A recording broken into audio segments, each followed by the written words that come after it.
Everybody good morning. मैं Rajendra Kumar Rohilan, faculty of SMP school Kairwadi. हाँ तो बच्चों, कल हम पढ़ रहे थे वाच्य के बारे में। वाच्य होता क्या है, कितने प्रकार के होते हैं, और उसमें से हमने सबसे पहले पहला भेद पढ़ लिया था कर्तवाच्य। लेकिन मैं आपको उसी बात को दोबारा दोहरा देता हूँ जिससे आपको वो पीछे की बात याद हो सके। कि मैंने कहा था कि वाक्य के जिस रूप से, यानी वाक्य में क्रिया के जिस रूप से उसके कर्ता क्रम या भाव के अनुसार होने का बोध होता है।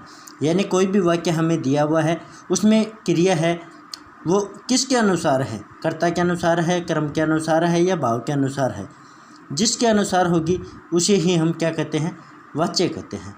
वाच्य मुख्य रूप से होते कितने प्रकार के हैं, 3 प्रकार के होते हैं। पहला हमने कल पढ़ा था कर्तवाच्य, यानी जिस वाक्य में कर्ता प्रधान होता है, क्रम गौण होता है, और जो क्रिया के लिंग, वचन तथा पुरुष कर्ता के अनुसार ही क्या होते हैं, बदलते हैं। अगर कर्ता पुरुष है तो क्रिया भी पुरुषवाचक होगी, अगर कर्ता स्त्री है तो क्रिया भी स्त्रीलिंग ही होगी।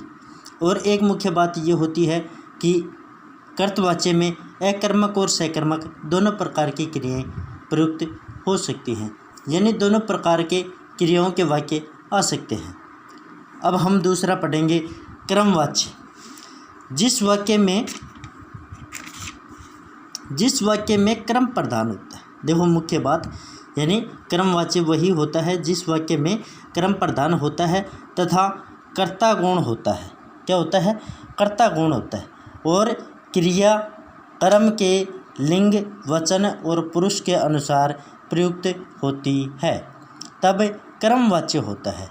यानी पहले में हमने पढ़ा था कि कर्ता के अनुसार अगर क्रिया चेंज हो तो वहाँ पर कर्तवाच्य, और जब वाक्य में क्रिया कर्ता के अनुसार परिवर्तन न होकर क्रम के अनुसार परिवर्तित हो, वहाँ पर क्या होता है, क्रमवाच्य होता है। एक मुख्य विशेषता क्रमवाच्य की कि क्रमवाच्य में सकर्मक क्रिया ही प्रयुक्त होती है।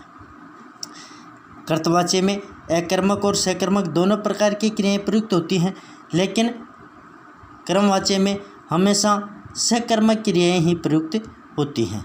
एक मुख्य उदाहरण एक और है कि कर्ता के बाद में, यानी अगर क्रमवाच्य दिया हुआ होगा तो उसमें कर्ता के बाद में से, द्वारा तथा के द्वारा जुड़ा रहता है।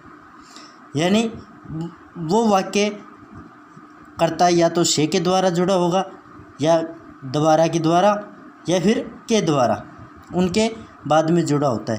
देखो कर्तवाच्य में ऐसा कोई उल्लेख नहीं है। क्रमवाच्य में क्या होता है कि एक तो जो वाक्य है हमेशा सकर्मक क्रिया ही होगी, और कर्ता के तुरंत बाद में से, द्वारा या के द्वारा जुड़ा रहता है।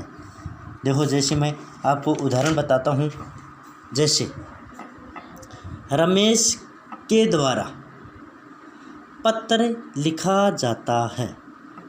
देखो मैंने कहा था ना कि कर्ता के बाद में या तो के द्वारा जुड़ा होगा या द्वारा जुड़ा होगा। देखो रवीना के द्वारा चित्र बनाया जाता है, लड़कियों द्वारा एक गीत गाया गया। देखो हमने क्रमवाच्य में पढ़ा था कर्तवाच्य में कि अगर कर्ता अगर स्त्री है तो क्रिया भी स्त्रीलिंग ही होगी। लेकिन देखो इसमें यहाँ पर रवीना है, ये स्त्री है, तो इसकी जो क्रिया है यहाँ पर जाती होना चाहिए था, चित्र बनाई जाती है, नहीं हो रहना चाहिए।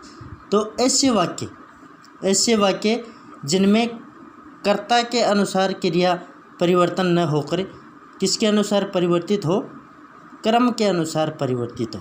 देखो अगर एक मुख्य उदाहरण एक और बता दूँ मैं इनमें कि कर्तवाच्य और क्रमवाच्य में अंतर जानने के लिए, कि कर्तवाच्य में हमेशा जो क्रिया होती है कर्ता के अनुसार परिवर्तन होता है, लेकिन क्रमवाच्य में हमेशा कर्ता के अनुसार परिवर्तन हो भी सकता है और नहीं भी हो सकता। देखो यहाँ पर रमेश के द्वारा पत्र लिखा जाता है।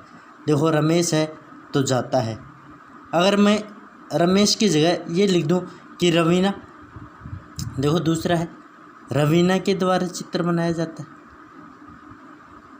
दोनों में ता है तो कर्ता के तुरंत बाद में अगर के द्वारा से या द्वारा जुड़ा हो और कर्ता के अनुसार परिवर्तन न होकर क्रम के अनुसार परिवर्तन होता है तो वहाँ पर कौन सा वाच्य होता है? क्रमवाच्य होता है। Thank you.